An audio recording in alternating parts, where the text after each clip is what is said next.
Greetings and welcome to another edition of Montpelier Connection. I'm State Representative Mike Murwicki from the Wyndham 4 District of Putney, Dummerston, and Westminster. Today's show is another look at an aspect of our community that makes Vermont and Wyndham County the great place it is to live, to work, to raise a family.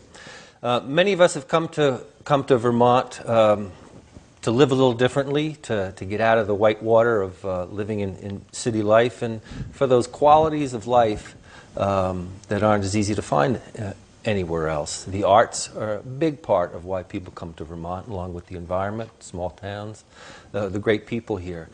Today's guests, Tom Bodett and Rich Korson, are our neighbors in Dummerston, people who found their way to Vermont in ways that they will share with you and help make Vermont and add to that community, the quality of life in our communities that makes Vermont so special. Welcome. Good to be here, Mike. Yeah.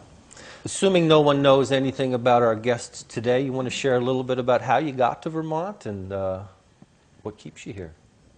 Well, the parameters of my parole are what keeps me here. But that I did have some flexibility in choosing it. We have to hurry, though. I noticed that anklet bracelet. A little I came here from out west. I grew up in Michigan, but I lived in Alaska most of my adult life. And my wife and I moved here very intentionally for the quality of life, as you say. It was we were just starting our family, and we wanted a place that had a lot of options for schools, which it does, a lot of natural green places to play, which it does, and a lot of other families, which it does. And her family is all out in the east, in the New York City area. So in some way, this Dummerston is like halfway between Alaska and New York City in some weird geometry. Yeah, the way airlines fly, it is. Yeah, and we're kind of on the Great Circle route to the Caribbean at some point. Yeah. Rich, what brought you to Vermont and from where? Tell us a little bit about you. My wife and I lived in Brooklyn for 14 years. And what part? We were in Cobble Hill and Carroll Gardens. And we had kids. And I think I'm in the middle of a 3-year midlife crisis. So I quit my job and wanted to raise our kids in more of a wholesome environment. And so we have dear friends that live up here, and we've been coming up here for years and years and years, and just sort of fell in love with the area. Yeah. And we always thought we'd sort of end up here, I think, post-60. Yeah. And we were like, what if we decided to take the run now? Yeah. So we moved up here and absolutely adore it, and really enjoy being up here. And it just seems like a good place and a smart place to raise our children. Yeah. It's interesting. There seems to be almost a diaspora of Vermont young adults that have moved to Brooklyn. Yeah. So you're starting going the other way. Going the other way. It's actually just a big housing exchange, isn't it? Yeah. It's You've weird. Seen the website. We get a little more bang for the buck up here, though. I think the website's Country Mouse, City Mouse. I think it's .com. You both have made a living in the arts? That's being generous. Yeah. The arts part. Well, I know that lots of people. The arts is widely defined. The arts part, lots of people practice in art here. Mm-hmm.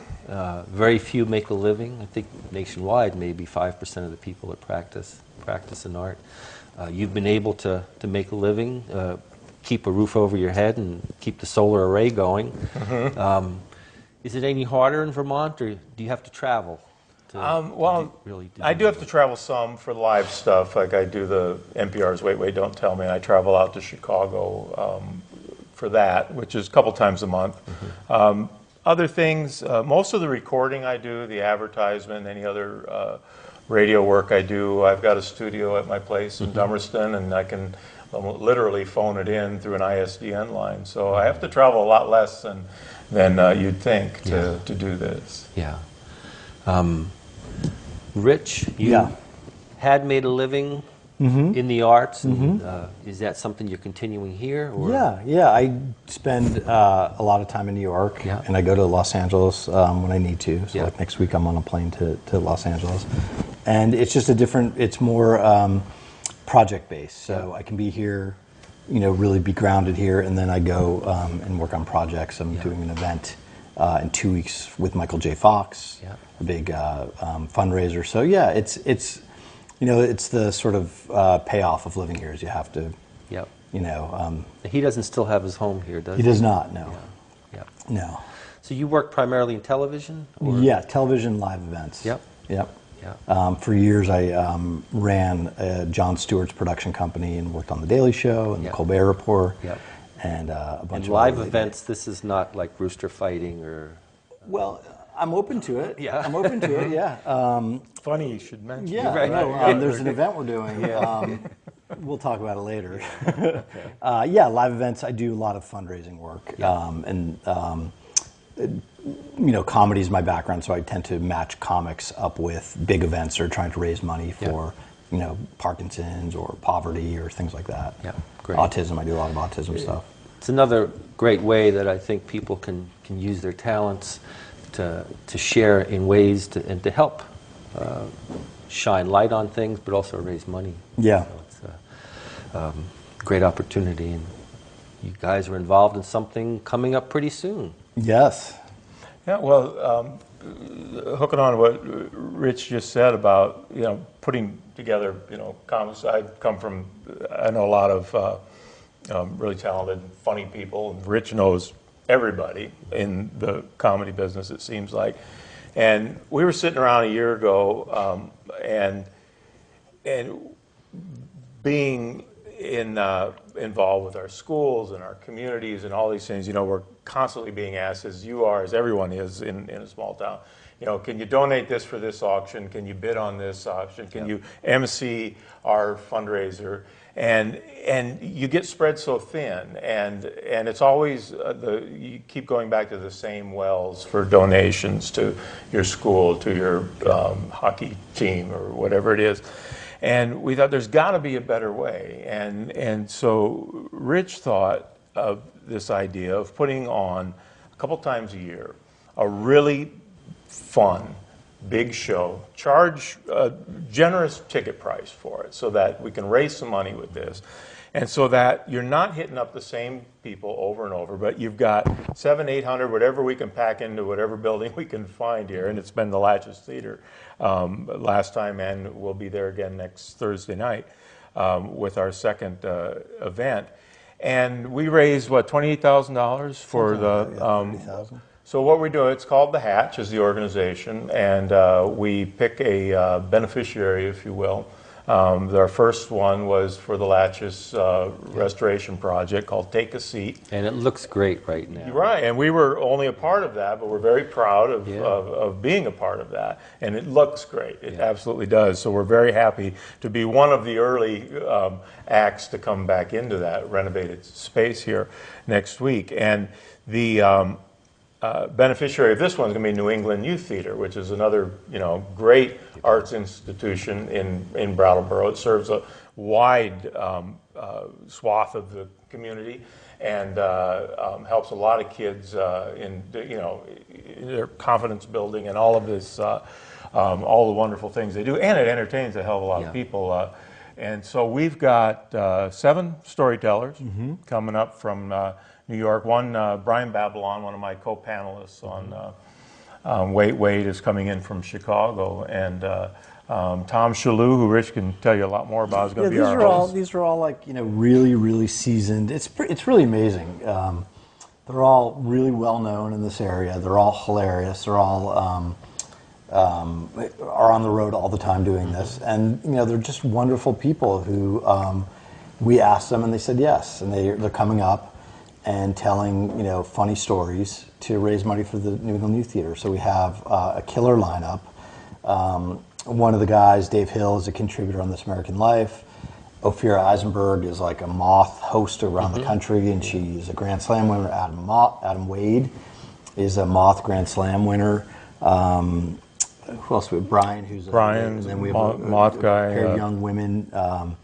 For those who don't know what the Moth is. Oh, sure. It's a storytelling organization that Tom has been a part of that has a radio show on NPR. and they have a wonderful podcast, and it's really heartfelt, entertaining stories. It's usually on, I think, in Vermont on Sunday afternoon. Yeah, and the Moth's whole thing, they've been storytelling, live storytelling is really taking off. Somebody told me there's like 180 live storytelling venues in New York City right now. Wow.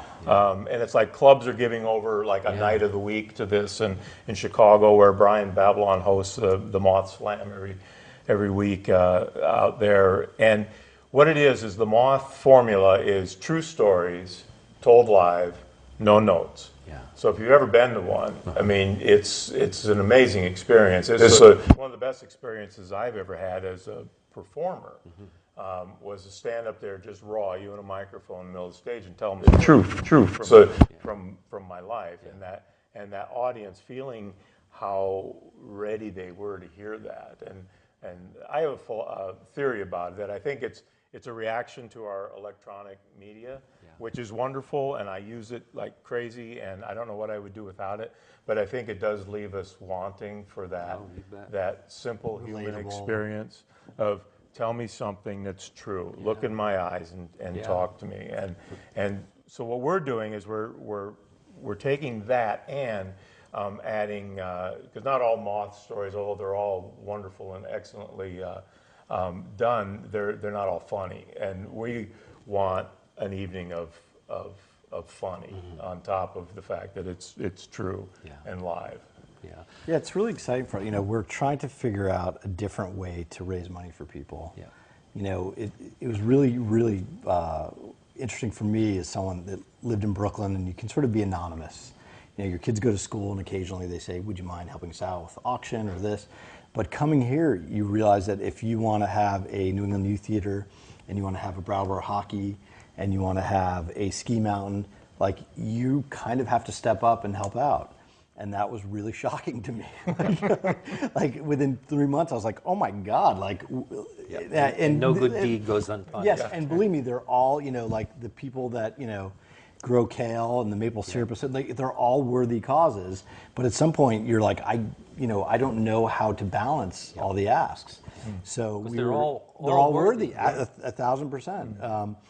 So, and it was really sort of eye-opening for my wife and I, who had never been sort of like, in the kindest way possible, like shooken down. They're like, hey man, and then after a while there are people in town you don't want, like you see them coming and you're like, I'm going to go this way because I think they might ask me for something. So it was really, so what we're really trying to do is this idea of putting on something that people will want to go to, and while they're enjoying it and having this amazing night out, they're also contributing to the community. So it's like we're trying to sort of hit it on both sides. And it's been, so far, the community seems very receptive to it. I think people appreciate getting something for giving something. And I know that's like it shouldn't be that way, but it's also nice to be able to spread awareness and raise money while you're actually having a good time doing it. And that's kind of what we're trying to do. Yeah, and also all the people we brought in for our first one in the spring, they're all came in from New York, and as Rich was saying, they did this for nothing. I mean, these are people who could be booking dates all over, the New England country, and getting high ticket prices for what they do. They're coming here to do it for nothing, and they feel great about it. And that our business model is that they have to do it for nothing, or we're not going to raise it. The whole thing collapses. If we had to pay these people what they were worth, I mean, it wouldn't make any sense at all.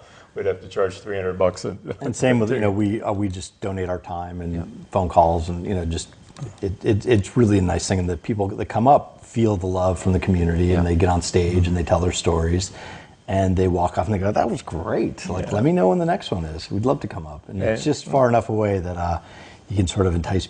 It's not too bad. So far we've had people have been very kind to us. They have, we've asked and they've really come through. There's an old saying that the quickest way to build a bridge between two people is to tell a story. And I think maybe that's part of that allure when we don't feel as connected because of electronic communications, that when people start sharing their stories, we really open up our hearts and our minds to people. And it's wonderful to hear that there's this proliferation and gaining popularity about something that's about as old as us as soon as we learned how to talk, and Yeah. and for some of us still learning how to walk upright. Yep. Will you be part of the group? I'm going to be sort of introducing the things. I'll do some stuff here and there. I'm not going to do a featured story. I would have had we needed an extra one, but we didn't right now. Part of what Rich said too is, you get asked over and over to do things, and one of the things that I realized after living in a small town in Alaska for 23 years is you can wear it out pretty quickly. You're like, oh, who's MC? And Let me Bodett. guess. Oh yeah, Bodett. Yeah, that's something else. And so this is a way we can do what we know how to do, which is to put on fun shows and that without wearing it out, because we bring in new people all the time, and that way you don't have me auctioning off the flowers at the end of the silent auction again. Who wants a year's worth of apple cider donuts? Okay, people, buy raffle tickets. Weren't those last year's donuts? Did we say it's November 14th? It isn't. 7 o'clock. November 14th, 7 o'clock, the And you Latches get Theater. tickets at neyt.org. Yeah. And it's called Storytellers on a Mission. Yeah. For people who haven't yet been to New England Youth Theater, they're continually doing great productions. But the other thing, as somebody who's worked in youth and community development for years, I've seen what happens there, and they are one of the best youth development programs out there. What we hope for in a youth development program is you bring individuals together, you teach them skills, but then the next step is to help them use those skills as a group. And then hopefully take that out into the world. And that's what good citizenship is. Right. In many areas, that's what athletics can hopefully do, especially if you have good coaches. And at lower levels, that's not often always the case. Not all kids play sports, though. So that's why for New England Youth Theater to be there, and what Stephen has done and Peter is just incredible, that they've now created this culture that's moving into the next generation of kids that have gone through there. So totally encourage people, if you haven't gone to anything that New England Youth Theater does, check out. I think Oliver is in rehearsals right now. They're going to be doing that for the Christmas season. Check it out. So along with that, though, there's another way to support New England Youth Theater besides going to it, and this is one way. If the idea of going to a musical with children in it is just like painful, you don't have to. You can come to the I didn't have kids now. Yeah, right. What, I'm going to see other people's children in a play? Why would I do Singing that? and dancing? No, we appreciate that. It's a holiday show that is not the Nutcracker. Right, that's right. There's no kicking legs. No, there's a cell line. You'd do well in this, but it's a holiday show that is not the Nutcracker. Well, I love the Nutcracker, but Mike Mawicki, 2013. 17 times in a row. I think Garrison Keillor did a song a few years ago to the tune of the openings. This is my 17th Nutcracker year in a row of going to the Nutcracker, and at some point you're going to say enough. Yes. And so now you can go see Oliver, or you can come see the Storytellers at the Hatch. So is the Hatch a nonprofit? People buy these tickets and tax deductible, or can they make deductions? It is. Well, New England, the money is going to actually flow through New England Youth Theater, which is a licensed nonprofit. So you're hoping to make this a regular way of contributing to the community. We're going to try to do 2 a year. Yeah, 2. Okay. And we're going to try, our lofty goal is to start broadening outside of the local area in terms of, attaching other kinds of sponsors and companies that we feel, we've had a great media partner with VPR, so they actually air the event. So there's opportunities for Vermont-based businesses that aren't necessarily in Brattleboro or to get involved, because it does broadcast out throughout the state. Yeah. So we may do one that's a little broader in our next round. And that was the original vision: is how do we bring new money, if you will, into the Brattleboro community, this philanthropic effort, and one of the ways is to make a a production that people want to be a part of. Not only do they want to pay money to go see it and have a good time, but businesses and organizations that want to be associated with it. And so we're going to have to slowly build the brand, if you will, and then we can reach out into the surrounding communities. And organizations like New England Youth Theater would be a good example of how we could do that, because it is a regional institution, although they would like to broaden their reach as well. And we have a lot of local nonprofits who have contacted us and would like to talk to us about partnering with us in future events. So I don't think we're going to have too many problems finding people to work with.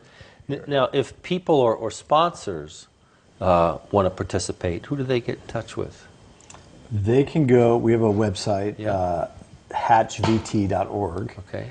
And there's a link to contact us and someone will get in touch with them. Great. But that's great. We're open to collaborations and all sorts of stuff. So you're looking beyond just people coming to your performance, if you can generate corporate sponsors. Absolutely. Absolutely. Yeah, the goal is to build the brand so that we can really impact organizations. You know, it's really a cool thing when a lot of the organizations that we're talking to don't, you know, they're sort of focused on keeping the doors open every day and don't have sort of the infrastructure to put on a big event. And that's where we sort of feel like we can step in and be like, okay, we can help you with that. We can bring these performers up. We have enough contacts, and we can help you, you know, maximize sort of a big event for you, you know, in the year. And it's fun. It's, you know, fun for us, and it's exciting for us. And we all, you know, Tom and I became friends when I moved up here, and we have two other, Tom's wife Rita and Elizabeth Catlin, and we all truly enjoy hanging out together. So it's sort of a fun thing to do, and a great way to shine a light on some of these organizations. This event is about storytellers. The last one you did was storytellers as well. Is this going to be the format going forward, or are you going to... Tom is pushing hard for contra dancing. For the radio. Yes. It's like it's ventriloquists on the radio. Right, nothing translates to radio like contra dancing. I think we feel like it's a... I think we definitely want to stay in the world of comedy. I feel like that's like a nice thing that I think in this area is like sort of underutilized. You know, the use of comedic storytellers and comedic performers, and you know, stand up. We talked about doing stand up, and stand up is so. It doesn't have the, you know, great stand up can connect. You know, guys like Louis C.K. and Chris Rock, those guys connect to you on a whole other level. They are able to like elicit a thought process that you've had but haven't been able to, you know, articulate, and they can do it through, you know, telling jokes. But it also becomes a thing where it's such a specific point of view that we felt like storytelling appeals to a broader audience. So I think we want to stay within like the storytelling world if we can. And it's no accident that it also translates well to radio. And I think that the broadcast of it, which we'll do after the fact, this show that we're recording next week on the 14th will air on Thanksgiving Day. And then re-air either on Christmas Day or New Year's. They haven't decided yet. So you can sit around the radio with the fire going. Pull up your nutmeg. Here's another funny storyteller. And I'll be hosting that show, so we'll sort of just... isolate the stories themselves, and then I'll put it together with a different narrative. Now, when people go to the event that night, how many storytellers will there be? 7. So do they have a time limit? Or is one person going to go on for an hour? We have two. No. We have two like really amazing people that close each act. And they'll do probably 12 to 14 minute stories, and then we will. Similar to the Moth. Well, that's exactly it. That's the Moth has been doing this for a long time, and that's kind of their formula. 10, 14 minutes tops, and that's a good amount of time for someone to sit through a story. And the slams are a shorter form, and I've done only one slam.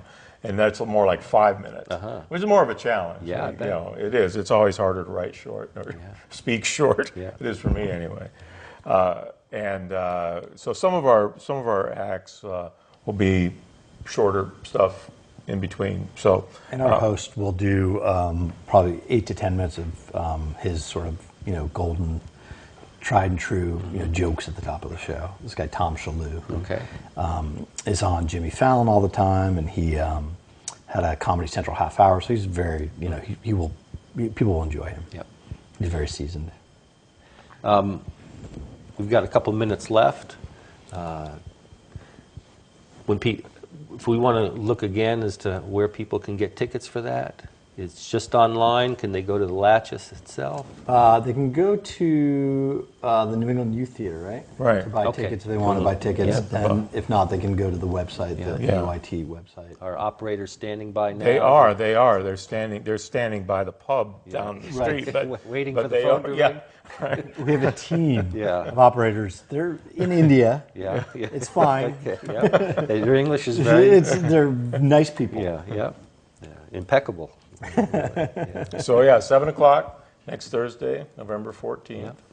Storytellers on a Mission. Yeah. Well, I certainly hope it comes off as well as the Paula Poundstone event the other night that just packed the Latches. Indeed, yes. She was great. So was your opening bit with her son, it turned out, right? Yes, it was her son, a random passerby. Right, yeah. Turned out he was related to her. Who knew, Yeah. Funny how these things Yeah, happen sometime, but I think you did come out on top there, didn't you? I don't know. We're going to, I'm meeting Paula in Chicago tomorrow. Okay. We're going to have it out All right. once and for all. Yeah. And was that something you had something to do with to bring her here? They just asked me how to get in touch with her, so Yeah. I pretty much did the whole thing. Yeah. Well, it's a great show, and it's great. Latches looks great.